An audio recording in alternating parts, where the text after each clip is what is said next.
자, 여러분들과 함께 고린도후서 5장 1절부터 10절까지의 말씀을 살펴보도록 하겠습니다.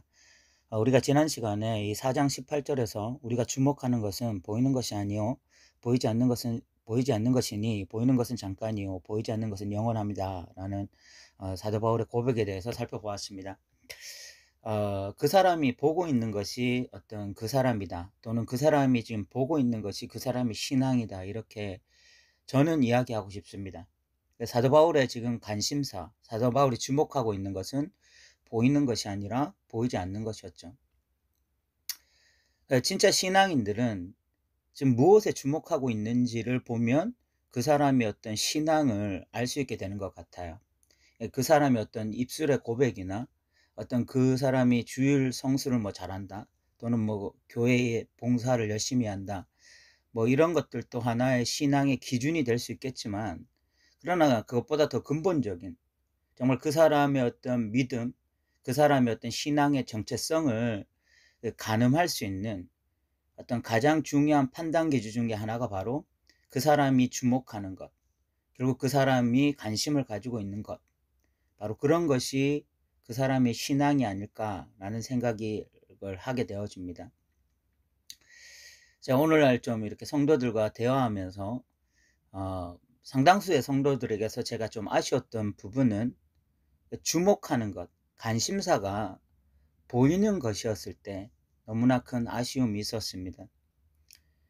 세상 사람들이 요즘 이렇게 재산 불리기에 관심이 많잖아요. 특별히 이렇게 힘든 시기에, 경제적으로 힘든 시기에 어떻게 하면 좀 적은 투자로 많은 수익을 낼 수 있을까, 그런 것에 관심이 참 많은 시대라는 생각이 듭니다. 시대가 그만큼 불안하기 때문에 그런 생각을 하는 것 같은데, 그러다 보니까 뭐 주식 투자나 비트코인, 아니면 뭐 부동산 투자, 뭐 이런 것에 굉장히 관심이 많고요. 또 그런 것에 어떤 성공한 사람들, 그런 그리스도인들이 다른 그리스도인들에게 그런 이야기를 했을 때에, 그런 뭐 그냥 웃긴 이야기지만 그런 것에 대해서 간증했을 때 상당히 은혜 받으면서 자기도 좀 그런 것을 체험하기를 원하는 그런 사람들도 좀 봤었고, 또 자녀 교육에 대해서 생각할 때 결국은 이 세상적인 이 교육에 우리 자녀들을 얼마나 잘 안착시킬 것인가, 그래서 이 아이들이 다른 아이들보다 이 세상 지식에 있어서 뒤처지지 아니하고 정말 잘 교육받아서 인류 대학을 가는 것을 목표로 하는 그런 그 기독교 부모들도, 그런 크리스찬 부모들도 좀 봤습니다.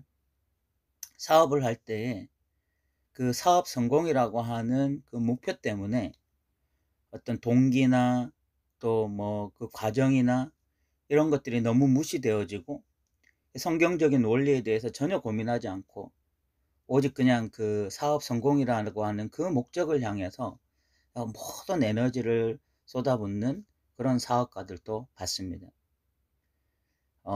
우리가 사업을 할 때 그리스도인들도 사업에 모든 에너지를 쏟아붓는 것 가능하다고 생각합니다. 그렇게 또 자신의 일에 최선을 다하는 것이 맞다고 생각되어지고, 또 우리가 뭐 재산도 뭐 우리가 뭐 먹고 마시지 않고 살 수는 없으니까 또 적당한 재산을 위해서 또 애쓰는 것도 맞다고 생각하고, 또 자녀 교육에 대해서 우리가 나름대로 또 최선을 다하는 것도 맞다고 생각합니다. 그런데 저의 아쉬움은 무엇인가 하면, 무엇이 가장 그 사람이 주목하고 있는 대상인가 하는 것입니다. 정말 우리가 그리스도인으로서 보이는 것보다는 보이지 않는 것, 바로 그것에 주목하면서 오늘 보이는 것에 대해서 믿음으로 살아가야 되는데, 그냥 보이는 것이 전부인 것처럼 보이는 그리스도인들을 많이 만난 것이죠. 저는 그럴 때 그 사람의 어떤 신앙 고백이나 교회에서의 헌신도와 상관없이 과연 그 사람이 믿는 사람인가 라는 생각을, 의구심을 가지게 되어져요. 우리 그리스도인들이라면 주목하는 것은 보이는 것이 아니라 보이지 않는 것이어야 합니다. 보이지 않는 것을 보게 되므로 보이는 것 안에서 살아가게 되는 것이 진짜 그리스도인들이에요. 그래서 오늘 고린도후서 5장 7절에 사도 바울이 이런 고백을 합니다. 이는 우리가 믿음으로 행하고 보는 것으로 행하지 아니함이로다. 사도 바울이 믿음으로 살아갈 수 있는 것은요, 보이지 않는 것을 보기 때문에 믿음으로 살아가는 거예요. 그런데 보는 것을, 그냥 보이는 것만을 보면서 살아가면은요, 그것만을 추구하면서 살아가면 절대로 믿음으로 행할 수가 없어요. 믿음으로 살아갈 수가 없습니다. 그런 일은 일어나지 않아요.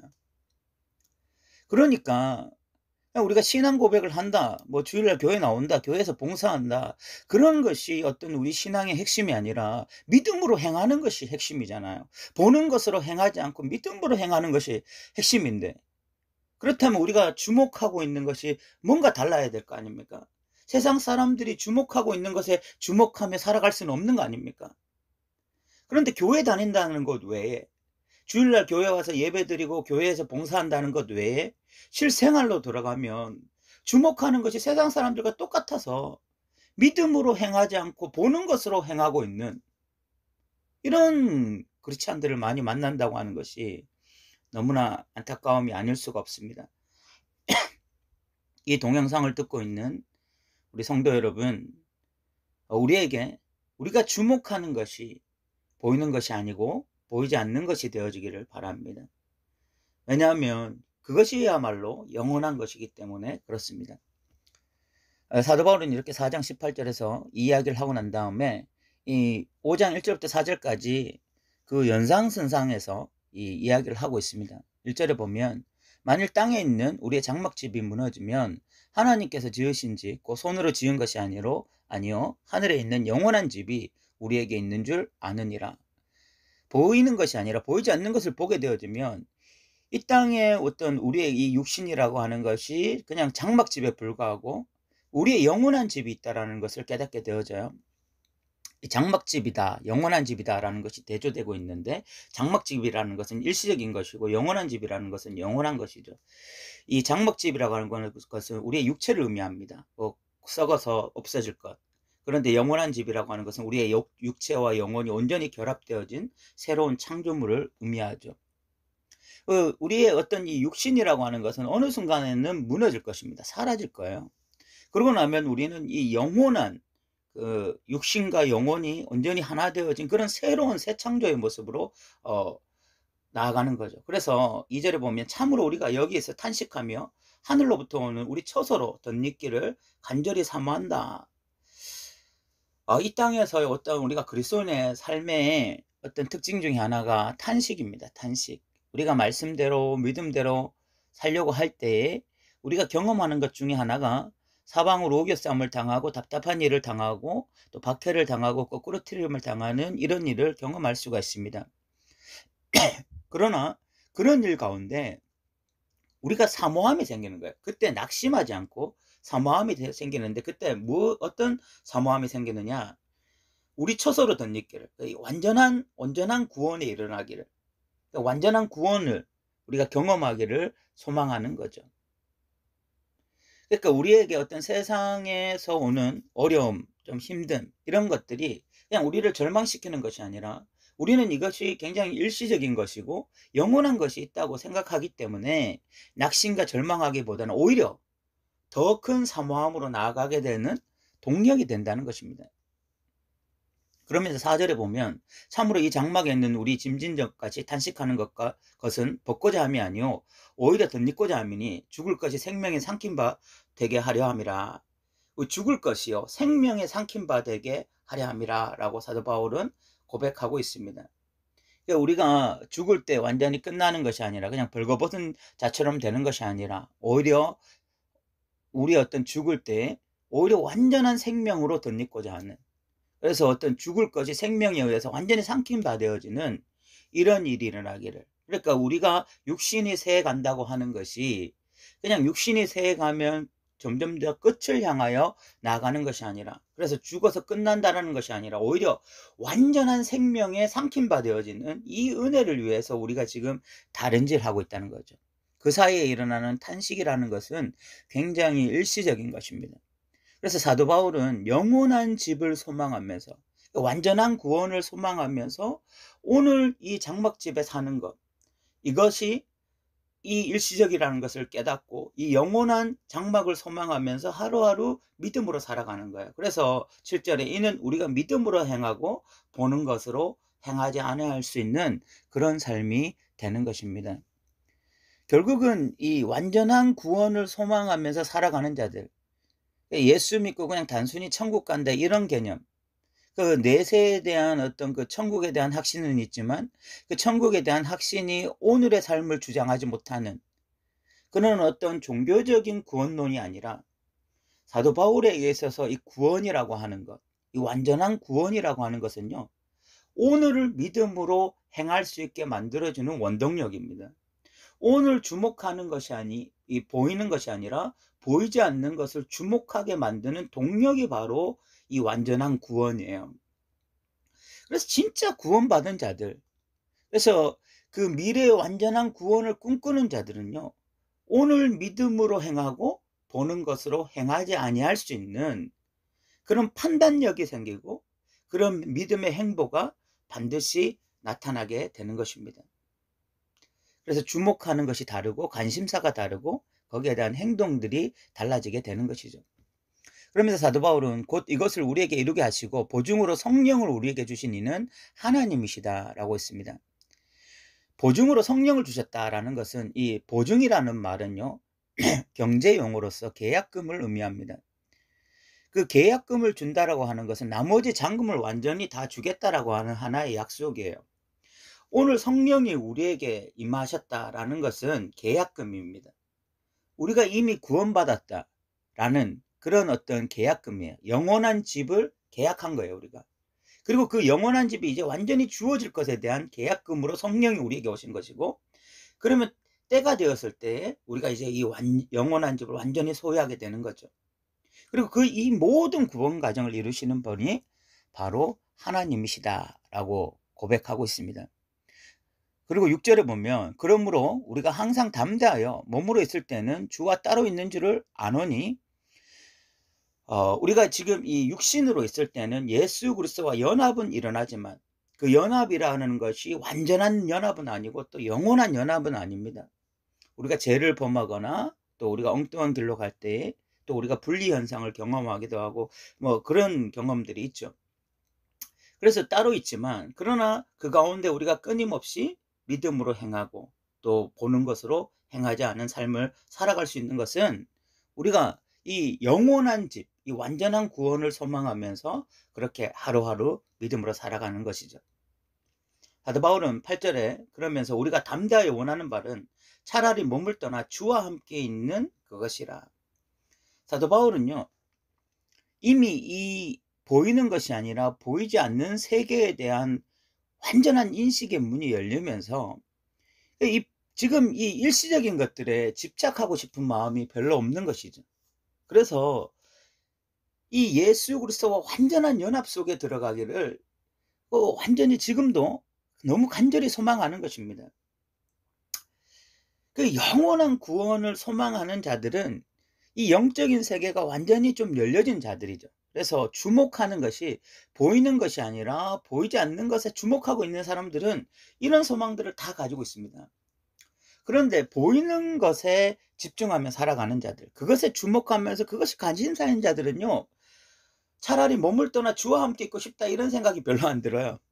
그냥 이 땅에서 영원히 살고 싶고 뭐 이 땅에서 잘 먹고 잘 살고 싶고 그런 것에만 초점이 맞춰지는데, 진짜 이 보이는 것이 아니라 보이지 않는 것에 주목하는 자들은 그런 소망들이 자꾸만 일어나는 거죠. 내 사랑하는 주님과 하루라도 더 완전한 연합에 이르기를 소망하는 것입니다. 이것은 마치 연애하는 남녀가 빨리 결혼하고 싶은 그런 열망과 같습니다. 그런 사모함이 생기는 것이고요. 그러면서 사도 바울은 9절에 그런즉 우리는 몸으로 있든지 떠나든지 주를 기쁘시게 하는 자가 되기를 힘쓰노라. 사도 바울의 지금 이 고백이 쉽게 생각하면 이런 겁니다. 결혼해서 살면 가장 행복하죠. 결혼해서 완전한 몸을 이루면 가장 행복한 것입니다. 그러나 그 결혼해서 살 때에 너무나 귀한 일이지만 그렇다고 해서 연애할 때에 그 연애의 경험이 소중하지 않느냐? 그건 아니잖아요. 마찬가지로 우리가 지금 몸으로 있을 때도 그 사랑하는 자, 그 연애하는 자를 위해서 최선을 다해서 살고, 그리고 이제 이 결혼을 하면 더 가정에 충실하고 더 부부로서 한 몸을 이루기를 원한다. 그와 같은 고백인 것입니다. 우리 신앙생활이 바로 이런 거죠. 우리가 지금 이 땅에 살고 있을 때는 그냥 오직 이 땅만을 위해서 살다고 하는 것은, 그 사람은 그 신부의 자격이 없는 것입니다. 그 사람은 지금 기름을 준비하는 신부가 아닌 거예요. 그럼 이 땅에 사는 동안도 예수님과 연애하면서 살아야죠. 예수님과 연애하고 교제하고 그렇게 동행하고 뭐 그렇게 하다가 완전한 구원에 이르는 것이거든요. 그래서 연애할 때도 예수님을 기쁘시게 하고, 그 완전한 결혼에 이를 때도 그래서 예수님과 영원한 연합을 이루면서 살아가는 것이 그리스도인이지, 그냥 이 땅에 살아갈 때는 내가 그냥 예수님이 내 남편인 것을 인정한다 이렇게 고백하고는 바람나서 엉뚱한 대상하고 늘 바람 피우면서 그 엉뚱한 대상을 통해서 기쁨을 누리고 이렇게 살아가다가 갑자기 결혼해서는 그 영원히 예수님만 사랑하면서 살겠다. 그런 것은 없는 것입니다. 오늘날 그리스도인들이 이 구원에 대한 개념이 상식적이어야 되는데 너무나 비상식적인 경우가 많아요. 이 땅에서는 뭐 돈을 너무 사랑하고 돈과 결혼하고, 이 땅의 시스템과 결혼하고, 이 땅의 쾌락과 결혼해서 그 마음대로 막 살아가면서도 그냥 '나 예수 믿는다. 예수 나의 신랑이다. 나 그거 인정한다.' 이거 하나면 되는 줄 알고 그렇게 뭐 고백하고 세상에서 온갖 바람을 피우다가 예수님 오시면 '예수님 안에서 영원히 기쁨으로 살아간다.' 이런 생각을 하는데 그건 말도 안 되는 이야기죠. 지금 예수님이 기쁘지 않은데 나중에 예수님과 결혼해서 예수님과 알콩달콩 산다는 것이 말도 안 되잖아요. 그러면서 사도 바울은 10 절에 "이는 우리가 다 반드시 그리스도의 심판대 앞에 나타내야 되어 각각 선악간에 그 몸으로 행한 것을 따라 받으려 함이라." 사도 바울은요, 지금 연애할 때도 예수님 기쁘시게 하고 또 떠나 있어 이제 완전히 예수님과 연합을 이룰 때도 예수님 기쁘시게 하고 싶다 이렇게 이야기하는 이유는, 이제 그리스도 앞에 심판대 앞에 설 때가 있다는 것입니다. 그때에 선악간에 그 몸으로 행한 것을 따라 받으려 함이라. 사도 바울이 받고 싶었던 것이 무엇이겠습니까? 예수님의 칭찬이었겠죠. 예수님이 심판대 앞에 섰을 때 내가 사랑하는 이 교회, 내가 이 핏값으로 산 이 고린도 교회를 너가 이렇게 최선을 다해서 섬겼구나. 너가 정말 이들이 그리스도의 편지가 되게 하기 위해서 너가 정말 눈물로써 오해받고 멸시받아도 최선을 다해서 섬겼구나. 그런 인정받고 싶어서 그렇게 주를 기쁘시게 하는 자로서 지금도 살아가고 예수님 앞에서 너는 나를 기쁘게 하는 자였다 라는 인정을 받고 싶어서 이렇게 최선을 다해서 살아가고 있는 것이죠. 오늘 우리가 1절부터 10절까지를 살펴보았습니다. 우리가 무엇에 주목하고 있느냐? 보이는 것에 주목하고 있느냐? 또 보이지 않는 것에 주목하고 있느냐? 우리의 관심사가 무엇이냐에 따라서 그 사람의 인생의 방향이 달라져요. 방향이 달라지고 나면 행동이 달라집니다. 근데 사도 바울은 7절에 우리가 믿음으로 행하고 보는 것으로 행하지 않는다라고 선언했습니다. 사도 바울이 믿음으로 행하고 보이지 않는 것으로 행하지 않는 이유는 그가 주목하고 있는 것이 보이는 것이 아니라 보이지 않는 것이기 때문에 그렇습니다. 그래서 그는 몸으로 있든지 떠나 있든지 주를 기쁘시게 하는 자로 살기를 힘썼습니다. 우리 더 누린 교회 성도 여러분들도 주목하는 것이 좀 다르길 원하고요. 우리는 정말 이 세상 사람들과는 관심사가 분명히 다르기를 원합니다. 우리가 보고 있는 것이 분명히 다르기를 원합니다. 그래서 믿음으로 행하고 보는 것으로 행하지 아니하고 그 완전한 구원에 이를 때까지 그것을 소망하면서 오늘 하루 믿음의 탄식이 있는 저와 여러분 되시기 바랍니다. 들어주셔서 감사합니다.